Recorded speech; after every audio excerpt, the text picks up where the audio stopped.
제가 열심에 대해서 벌써 이제 세 번째 말씀을 전하는데요. 열심을 계속 생각하다 보니까 오늘 특별히 말씀을 준비하다 보니까 저에게 하나 떠오르는 문장이 있었습니다. 아마 여러분들도 굉장히 익숙하게 아실 텐데 안도현 시인의 너에게 묻는다라는 시에 있는 첫 문장입니다. 이렇게 되죠. 연탄재 함부로 차지 마라. 너는 누구에게 한 번이라도 뜨거운 사람이었는가? 우리 굉장히 익숙한 이 시는 우리에게 뜨거운 삶을 살아본 적 있는지, 그렇게 열심히 살았던 것들을 되돌아보게 하는 그런 굉장히 뜻깊은 시라고 생각을 합니다. 여러분들 정말 열심히 살아본 적 있으십니까? 뜨겁게 살아본 적 있으십니까? 아니면 이것도 저것도 여기도 저기도 아니라 그냥 안전하고 적당하게 미지근하게 사는 것이 우리의 꿈이었습니까? 열심이라는 단어를 계속 만나면서 혹시 여러분 안에 나도 한번 열심히 살아봐야겠다라는 생각을 가져보신 적이 있으십니까? 아니면 그냥 이렇게 적당히 살다가 가면 되지라고 마음을 먹으셨습니까? 우리가 기본적으로 알아야 되는 것은 열심히 사는 게 하나님의 뜻이라는 것을 인정해야 합니다. 열심히 사는 것이, 열심히 일하는 것이, 열심히 믿는 것이 다 하나님의 뜻 안에 있습니다. 성경에 그래 어디를 봐도 하나님께서 열심을 기뻐하시죠. 제가 여러분에게 굳이 잠언의 수많은 구절들을 다시 읽어드리지 않아도 잘 아실 거라고 생각합니다. 성경에 쓰임받는 인물들을 떠올려봐도 마찬가지입니다. 이분들 정말 많은 수많은 귀한 인물들이 다 열심을 내었던 사람들입니다. 열심이 없었던 사람은 한 명도 없다고 해도 과언이 아닙니다. 심지어는 예수님께 도움을 받으러 오는 사람들조차도 열심이 있었기 때문에 왔습니다. 그래서 예수님의 도움을 받는, 고침을 받는 수많은 사람들이 다 열심을 냈던 사람입니다. 예수님께 자기 친구를, 이 중풍병 걸린 친구를 낫게 하기 위해서 침상에 메고 온 친구들이 있습니다. 이들이 얼마나 열심히 있었습니까? 그들의 앞길을 막는 수많은 무리들이 있으니까 그 무리를 피해서 지붕 위로 올라가서 지붕을 뜯고 그 침상을 내려서 친구를 예수님께 데려갑니다.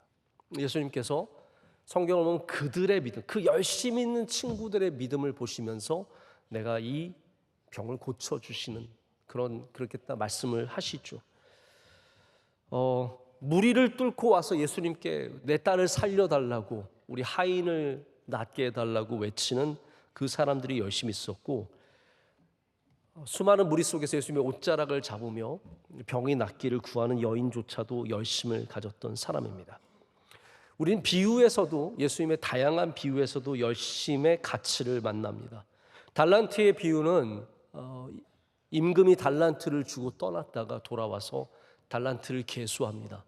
그냥 숨겨두고 가만히 묻어뒀던 사람은 임금에게 큰 책망을 받게 되고 그 달란트를 빼앗겨서 더 열심히 살았던 사람에게 주시는 이야기가 나옵니다. 더 나아가서 예수님 열처녀의 비유를 통해서 종말을 기다리는 우리가 어떻게 거기까지 이르러야 하는지도 말씀해 주십니다. 종말이 언제 올지 모르기 때문에 우리는 오늘을 그냥 살아가는 것이 아니라 열심히 살아가야 합니다. 우리의 기름을 채워야 하고 준비해야 된다는 것이죠. 실제로 예수님 승천하시고 나서 많은 그리스도인들이 예수님이 다시 오실 것이 금방 일어날 줄 알았기 때문에 그들의 삶이 완전히 망가졌던 경우가 꽤 있습니다. 이제 대표적인 교회가 데살로니가 교회죠. 데살로니가 교회에 보내는 편지를 보면은 바울이 이렇게 말합니다. 너희들 그렇게 살면 안 된다. 일하지 않거든 먹지도 말라라고 정확하게 경고하면서 그 방만한 태도들, 종말을 기다린다고 하는 그 잘못된 방향의 믿음을 고쳐주는 말씀이 나오죠. 그래서 우리 그리스도인들은 고난이 있을지라도, 절망이 있을지라도, 종말이 우리 앞에 있을지라도 반드시 그 삶 가운데 열심을 내는 자세를 잃어버려서는 안 됩니다. 오늘 근데 말씀에 아주 중요한 포인트가 등장을 합니다. 2절의 말씀이죠. 이렇게 말합니다. 내가 증언하노니 그들이 하나님께 열심히 있으나 올바른 지식을 따른 것이 아니니라. 그러니까 잘못된 열심도 있다는 것을 성경은 말해줍니다. 그래서 오늘 말씀의 이 전제는, 베이스는 잘못된 열심은 능력이 없다라는 것입니다. 제가 지금까지 열심이 얼마나 귀한 것을 말씀드렸지만 이 열심조차도 잘못된 방향을 갖고 있을 때 바르지 않은 열심은 능력이 없다라는 말입니다. 이스라엘 사람들은 지금도 율법을 지키는데 엄청 진심입니다. 특별히 정통파 유대인들은 세계 어느 곳에 살아도 유월절 다 지키고요, 안식일 지키고, 먹을 거 지키고, 코셔를 끝까지 지키고, 모든 것을 주신 율법대로 살아가는 사람들이 있습니다. 제가 한 번은 어떤 사진을 보는데 되게 이상한 사진을 하나 봤어요. 유대 정통파, 아마 랍비일 수도 있고 그냥 정통파일 수도 있는데 이렇게 검은 모자를 쓰고 외투를 두르고 구렛나루까지 기른 이 사람이 비행기에 앉아 있는데 비닐을 뒤집어 쓰고 있는 거예요. 그래서 야, 이게 무슨 사진인가 하고 설명을 봤더니 그 이유가 뭐냐면 원래 유대 율법에는 매장한 시신 위로 지나가면 안 된다는 율법이 있다고 합니다. 그게 무슨 율법인지 모르겠는데, 그래서 이 정통파 유대인이 매장한 시신 위로 비행기가 지나가지만 어딘지 모르지만 밑에 매장된 무엇인가가 있을 거를 우려해서 비닐을 뒤집어 쓴 거예요. 저는 근데 그럼 그 비닐에 무슨 능력이 있는데, 뭐 비닐을 뒤집어 쓰면 매장한 기운이 못 올라오나요? 제가 정말 그걸 보고 한참을 생각을 했습니다. 과연 이거는 어떤 열심일까? 아마 유대인들은, 랍비들은 지금까지 해오듯이 지리한 논쟁을 했을 겁니다. 어떤 학파는 이렇게 주장했을 거예요.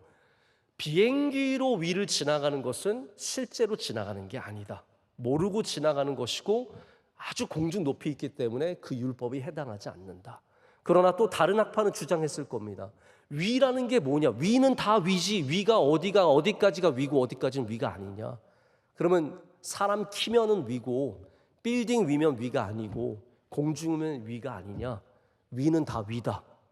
그래서 결국은 아마 위는 다 위다가 승리한 걸 거예요.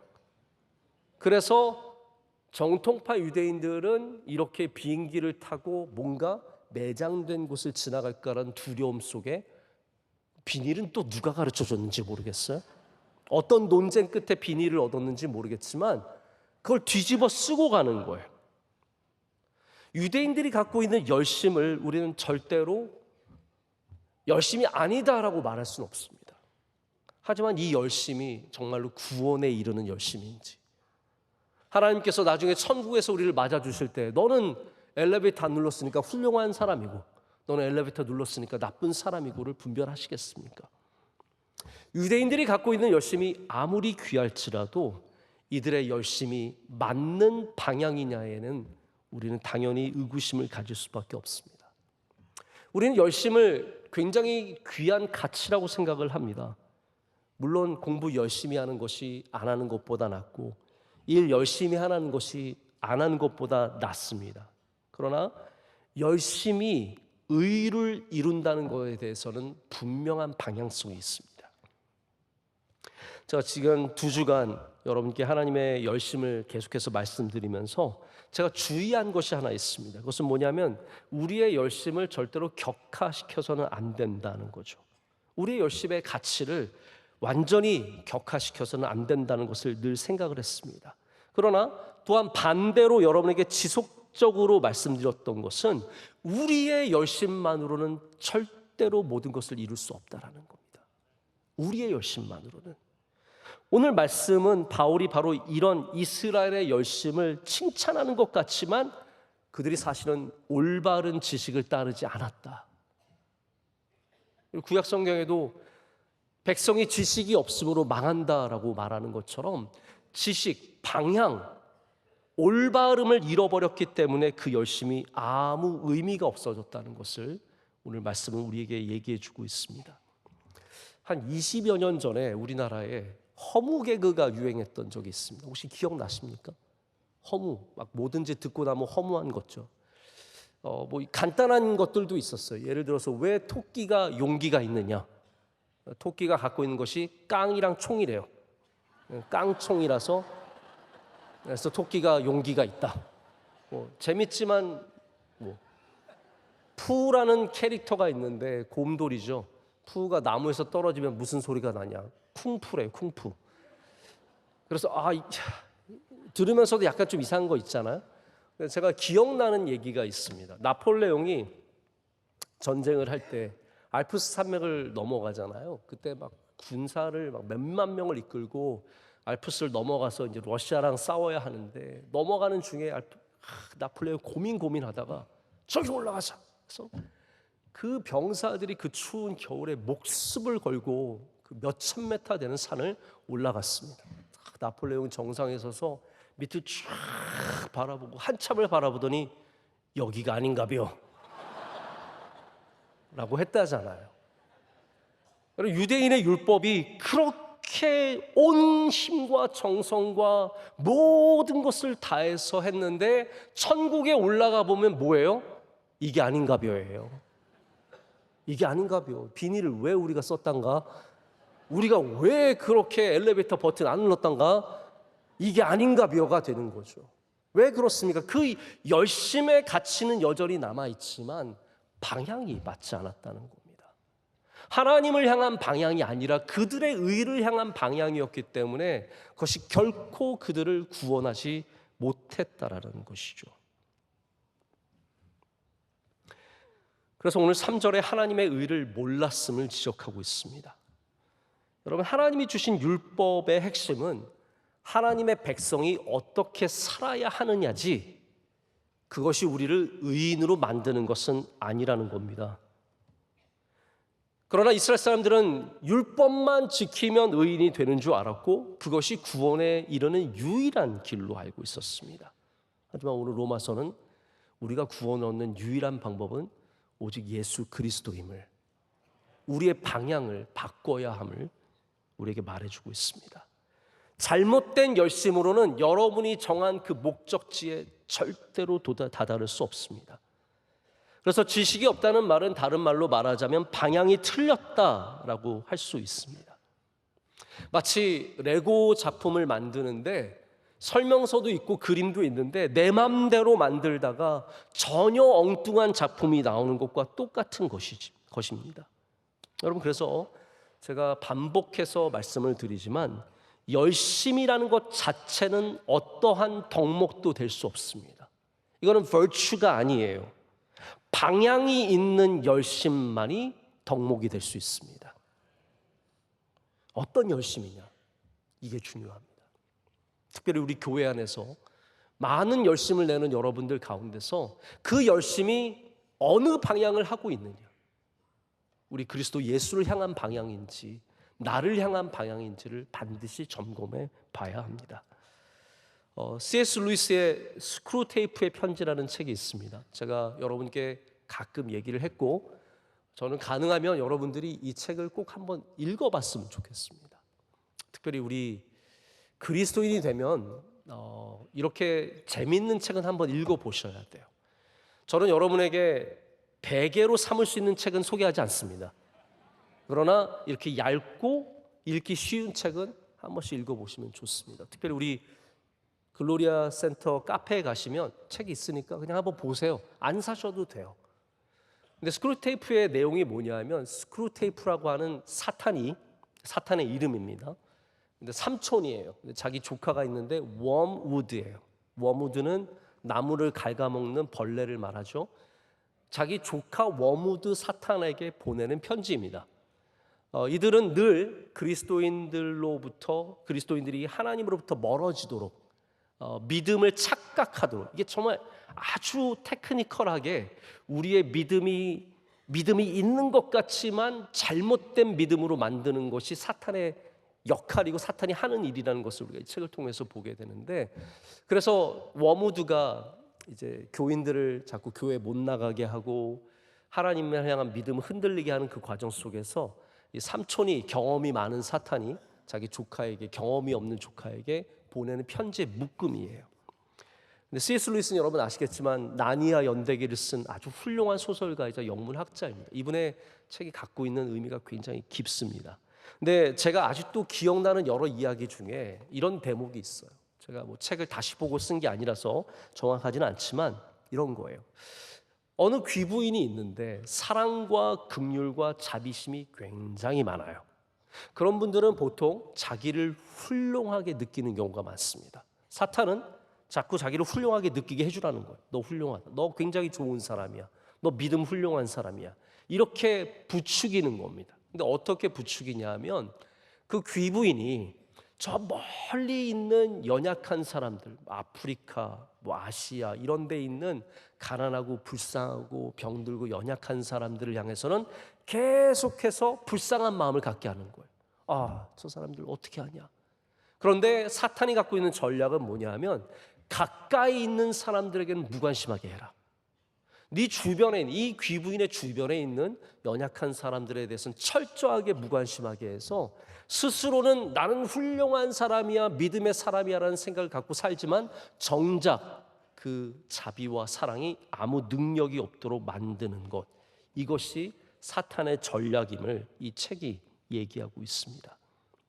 여러분, 사탄은 우리를 자꾸 착각하게 합니다. 우리의 열심이면 다 된 줄 알게 만듭니다. 그러나 그게 아니라는 거죠. 우리의 열심이 어디 하나님께서 기뻐하시는 방향을 정확하게 바라보고 있느냐가 훨씬 더 중요한 사실이라는 겁니다. 그래서 오늘 제가 제목에 적은 바른 열심이 무엇입니까? 올바른 열심, 하나님을 향한 열심, 그리스도를 향한 열심, 바로 그러한 열심을 말합니다. 자, 이제 남은 시간을 통해서 우리 두 가지를 좀 생각해 봤으면 좋겠습니다. 바른 열심의 방향이죠. 먼저는 우리의 일을 향한 올바른 열심의 방향을 되찾아야 합니다. 일을 향한 여러분의 열심의 방향을 되찾아야 합니다. 창세기를 보면 하나님께서 사람을 아담을 만드시고 나서 그 에덴 동산을 여기 쓰는 단어가 뭐냐면 경작하고 지키게 하셨다라고 쓰고 있습니다. 이게 인간의 본질이에요. 하나님께서는 우리에게 처음부터 일을 맡겨주셨습니다. 경작이라는 단어가 우리말로는 멋지지만 그냥 영어로 번역하면 work예요. 일하게 하셨다라는 거예요. 일. 그래서 경작하는 것과 지키는 것, 그것이 여러분의 삶의 뿌리라는 것을 아셔야 됩니다. 어디에서 무슨 일을 하든지 우리 항상 경작하며 지키는 일을 행하며 살아갑니다. 그래서 일은 원래 하나님께서 우리에게 복으로 주셨습니다. 일은 저주가 아닙니다. 그리고 일은 우리를 우리답게 만드는 것입니다. 나를 나답게 하는 것이 일입니다. 근데 그 일의 정의가 직장이냐? 그렇진 않습니다. 돈을 버는 행위, 육체적인 노동만을 말하는 것은 아닙니다. 모든 인간은 일을 해야 합니다. 때로는 그것이 설거지일 수도 있고 청소일 수도 있고 정원을 거니는 것일 수도 있고 누군가의 무거운 짐을 들어주시는 그런 일일 수도 있습니다.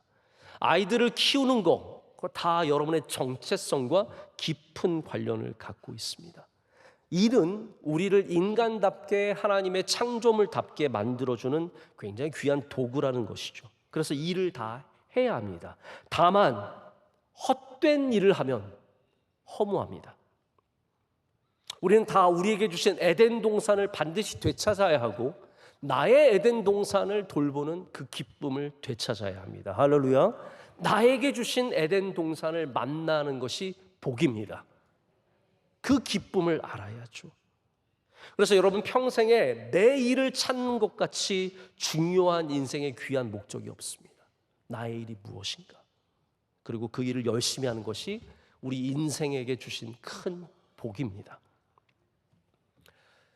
조나단 에드워즈라는 목사님이 이분은 18세기에 활동하신 분이죠. 19살이 되었을 때 이 어린 나이에 70개의 결심문을 씁니다.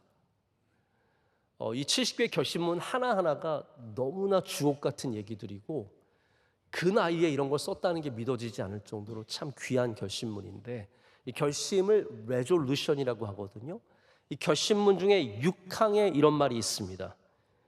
내가 갖고 있는 모든 능력을 다해 내 삶을 살아가리라. Resolved, 결심했다.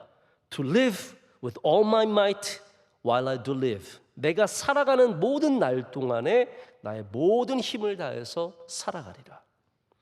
에드워즈 목사님은 실제로 30대 초반에 이미 전 세계적인 대각성 운동의 주역이 되었고, 그 교회에서 나중에 안타깝게 쫓겨나긴 하지만 그 이후로 인디안들을, 미국 원주민들을 선교하는 일에 힘쓰다가 50세가 넘어서 프린스턴 대학교의 전신인 칼리지 오브 뉴저지 대학교의 총장으로 가게 됩니다. 근데 총장으로 갔다가 천연두 백신을 그분이 남들 안 맞기 때문에 본이 되기 위해서 맞았다가 안타깝게도 후유증으로 55세에 소천하십니다. 55세면 비교적 너무나 안타까운 나이에 돌아가신 게 분명합니다. 그러나 이분이 얼마나 열심히 살았냐면 55세에 돌아갔는데 지금까지도 그분이 남긴 수많은 역작들, 귀한 말씀의 해석들과 신학적인 그런 기록들이 그 양이 방대해서 우리나라에서는 다 번역조차 못할 정도로 어마어마한 양을 갖고 있습니다. 그분의 에덴 동산을 열심히 경작한 것, 그것이 하나님이 기뻐하시는 일이고, 그래서 우리가 몇 년을 이 땅에 사느냐, 그게 전부가 절대로 아닙니다. 우리의 에덴 동산을 열심히 경작하며 산 것, 그것이 훨씬 더 귀한 일이라는 것이죠. 여러분의 에덴 동산은 어디십니까? 많은 사람들이 그것을 향해 찾아서 헤매고, 어떤 사람들은 예수 그리스도 안에서 에덴 동산을 발견해서 그것을 경작하는 기쁨을 누립니다. 요즘에도 가끔 제가 TV를 켜서 이렇게 돌리다 보면 늘 반복해서 나온 재방송하는 그런 프로그램들이 있는데, 그 중에 하나가 뭐냐면 나는 자연인이다. 혹시 여러분 그 방송 아십니까? 네, 그래서 개그맨이 어디 산에 올라가서 오지에서 혼자 살고 있는 100의 100이 남자예요. 이상하지 않습니까? 여자분들은 절대로 거기 가서 혼자 살지 않습니다. 남자분들이 꼭 거기 가서 궁상맞게 혼자서 엄청 고생하면서 살아갑니다. 근데 이런 분들을 보면은 다 세상을 등지는 계기가 있었어요. 일을 너무 많이 해서 번아웃이 왔다든지, 사기를 당하고 인간적인 배반을 당하고 병에 걸리고, 이런 어려움을 통해서 산으로 들어가는 거예요. 근데 이분들의 또 배경을 보면 많은 분들이 명문대 나오고 좋은 가문이고 뭐 좋은 직장에 다녔던 분들도 굉장히 많습니다. 근데 이분들이 건강에 어려움이 오고 그런 배반감과 실망감과 지침 속에서 결국 이 오지로 들어와서 사는데 고생을 하며 삽니다. 제가 보면 너무너무 고생을 해요. 집을 자기가 다 져요. 움막이라고 막 활짝 웃으면서 보여주는데 이거는 집이 아니에요. 괴상망측한 데서 살고, 뭐 밥 하나를 지어도 그거 짓기 위해서 쌀을 밑에서 막 지게로 짊어오고, 물고기는 언제 또 붕어 같은 거 잡아놔가지고 자기 연못이라고 보여주면서 막 연못에 들어가서 잡아가지고 막 그거 막 찌개해서 먹는데 진짜 맛도 없고, 뭐 그렇게 살아가는 거예요. 겨울에는 뭐 세수하려면 얼음 깨가지고 그 차가운 물에 막 세수하고 수염은 이렇게 나고. 근데 다들 너무너무 좋아해요. 아내들은 안 좋아해요. 그래서 아내는 절대로 그런 남편과 안 삽니다. 아내는 다 서울 살아요. 근데 자기 혼자 들어가서 열심히 살아가는 거예요. 제가 그거 보면서 생각했어요. 아, 이분은 산에 들어가서 더 고생하는데 왜 저러고 살까? 오히려 사회에서 훨씬 더 많은 일을 했겠지만 편하게 살았을 것입니다. 왜 고생하며 살까요? 거기가 그분들의 에덴 동산인 거예요. 열심히 사는데 힘들지 않아요. 고생하며 사는데 기뻐요. 예전에 남의 일하고 자기에게 맞지 않는 일을 하니까 하루하루가 지옥 같고 괴롭다가 이제 내 일을 하니까 너무너무 행복하고 거기서 기쁨을 얻고 사는 것들을 많이 보게 됩니다. 여러분, 저는 여러분 모두가 여러분의 에덴 동산을 꼭 찾으셨으면 좋겠습니다. 여러분, 그게 산에만 있는 거 아닙니다. 갑자기 막 그럼 나도 산으로 가야지, 어디 섬 하나를 내가 구해서 가야지, 제발 그런 이상한 생각들 그만하시고 바로 지금 여러분의 자리에서 에덴 동산을 시작하셔야 합니다. 경작하시고 그 일의 기쁨을 찾으시고 그 일의 방향을 찾을 때 우리는 하나님 안에 있는 열심의 열매를 먹게 됩니다. 그래서 두 번째로 말씀을 드리고 싶은 것은 우리의 모든 방향은 하나님 안에 있어야 된다는 거예요. 그리스도 안에 있어야 합니다. 어떤 분이 말씀하시기를 이 열심이라는 단어가 영어로 아주 다양한 단어로 번역이 됩니다. zeal부터 enthusiasm이라는 단어도 있습니다. 근데 enthusiasm이 이 열정이 엔데우스에서 왔다라고 말씀을 어느 목사님이 하시는데 저는 제가 확실히 그게 맞다라고 말할 수는 없지만 굉장히 필요한 얘기를 하고 계시다라는 생각은 가졌습니다.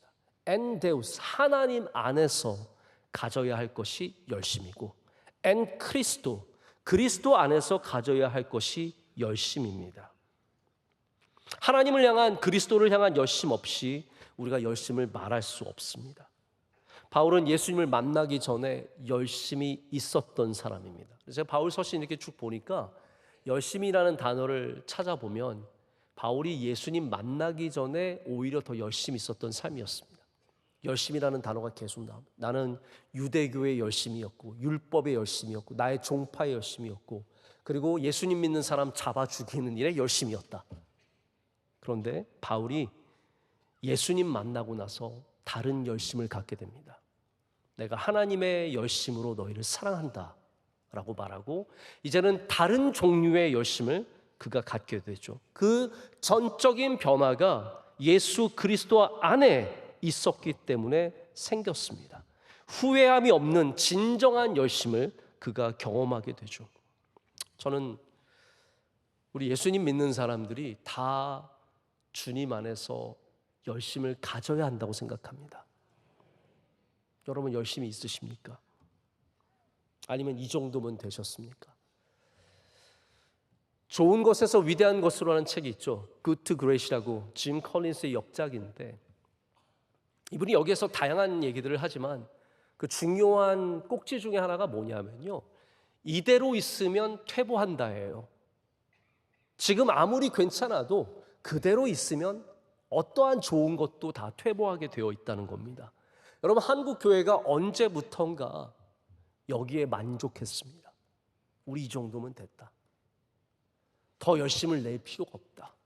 뭐하러 그렇게 힘써서 애써서 뭐 저녁 예배 드리고 부흥회하고 새벽 예배 나가고 아니야 그냥 이 정도면 됐어. 나 다 예수님 믿는데. 근데 그 멈춤이 우리에게 퇴보가 되었습니다.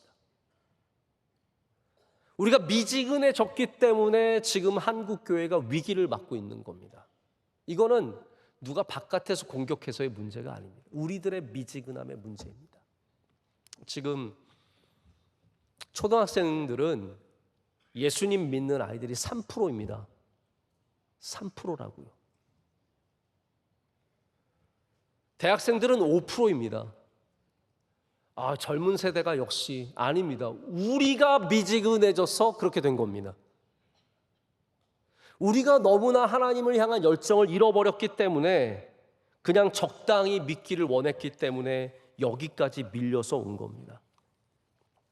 저는 여러분이 주님 앞에서 꼭 뜨거움과 열심을 되찾는 은혜가 있었으면 좋겠습니다. 목사가 원하는 게 뭘 것 같아요, 여러분? 더 많이 와서 이 자리를 채우느냐? 뭐 그것도 감사할 수 있고 그것도 우리의 당연히 해야 할 사명이지만 정말 제가 바라는 것은 여러분이 어디에 앉아 계시든 무슨 일을 하든 무슨 생각을 가지셨든 그 안에 우리 그리스도를 향한 뜨거움이 있기를 원하는 겁니다. 뜨거움.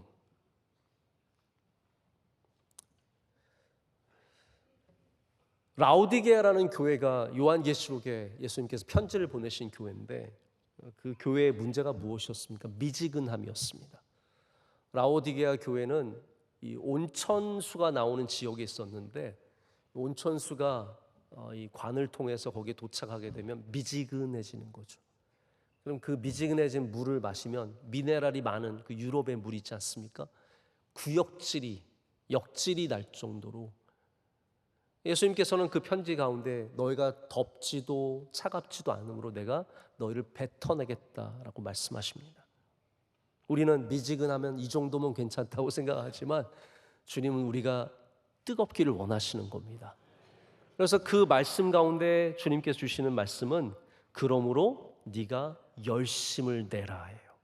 열심을 내라. 뜨거워져야 한다라고 말씀하는 겁니다. 제가 마지막으로 여러분께 바른 열심으로 하나님의 뜻을 이루어낸 사람 한 사람을 좀 소개하면서 이제 말씀을 맺으려고 합니다. 제가 역사를 전공했잖아요. 그래서 저는 인물들 삶을 바라보는 거 굉장히 좋아하고 전기 읽는 걸 참 좋아합니다. 근데 제가 인간적으로 매력을 느끼고 또 영적으로 매력을 느끼는 사람들이 있는데 미국에 수많은 사람들이 있지만 그 중에서 가장 매력 있는 사람은 저는 개인적으로 아브라함 링컨이라고 생각합니다. 아브라함 링컨 같이 귀한 분이 없어요. 아주 특별한 분입니다. 그리고 영국에도 많은 사람들이 있는데 뭐 어떤 사람들은 이제 종교개혁과 관련된 사람 혹은 엘리자베스 여왕 같은 사람 좋아하겠지만 저는 윌리엄 윌버포스라고 하는 정치인을 참 좋아합니다.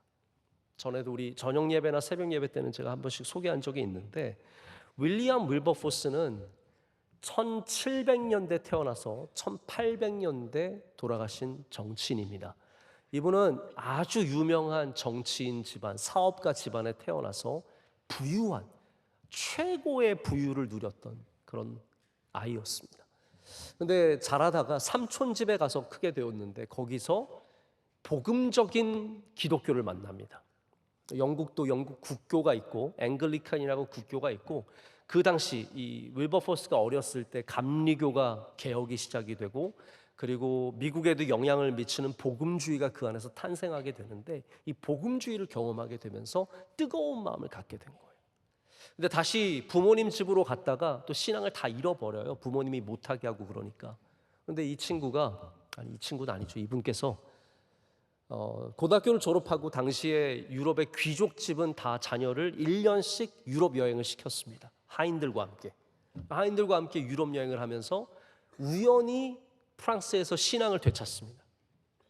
그러면서 다시 주님께 헌신하게 되면서 21살인가 이분이 최연소 국회의원이 됩니다. 그리고 나서 25살 때 큰 회심을 경험하게 되면서 하나님께 자기의 삶을 완전히 헌신하게 되죠. 그때 윌리엄 윌버포스에게 주신 하나님께 주신 마음이 뭐였냐면 노예 무역 폐지였습니다. 노예 제도에 대한 문제였습니다. 당시 영국은 노예 무역이 알짜배기였습니다. 이게 돈을 어마어마하게 벌게 하는 가장 큰 산업 중에 하나였어요. 근데 이게 얼마나 심각했냐 하면 서아프리카에 이제 위치한 나라들 그 가운데 가나 같은 나라가 특별히 거기서 노예가 많이 팔려갔는데 거기에 가서 노예를 싣고 캐리비안까지 가는 거예요. 많은 분들이 미국으로 갔는 줄 아는데 그게 아니라 캐리비안으로 갔습니다. 캐리비안에 가서 거기서 미국으로 갔기 때문에 지금도 중미에 가면 흑인들이 많은 이유는 그때 많은 노예들이 그쪽으로 왔기 때문이죠. 근데 어떻게 데려갔냐 하면 뭐 우리 여러분 영화 같은 거 보셨지만 진짜 실제는 더 심각합니다. 사람을 포개서 가져갑니다. 짐짝처럼 포개입니다. 5명씩 7명씩 포개입니다. 그러면 그 상태로 먹고 그 상태로 싸면서 몇 주일을 가는 거예요. 중간에 질병으로 죽는 노예들이 많이 나옵니다. 그러면 썩은 상태로 가만히 놔둡니다. 그럼 밑에 사람이 죽어 있는데 그냥 가는 거예요. 그렇게 해서 캐리비안 항구에 도착하면 들어올 때부터 모든 사람들이 냄새만 맡아도 노예선이 들어온 걸 알았습니다. 사람의 썩은 냄새와 오물 냄새가 진동하는 그 잔인한 그 일들을 영국이 수십 년간 하면서 어마어마한 재정을 쌓습니다. 그 돈으로 사탕수수를 다시 가져와서 영국에서 팔고 얼마나 그걸로 돈을 벌었는지 모릅니다. 하지만 윌버포스는 정말 하나님께 헌신한 사람이었어요. 그래서 목사가 되기를 원했는데 노예선의 선장이었던 존 뉴튼 목사님이 너는 여기에 남아서 이 제도를 반드시 없애야 된다 라고 해서 윌리엄 윌버포스가 사람들을 모읍니다.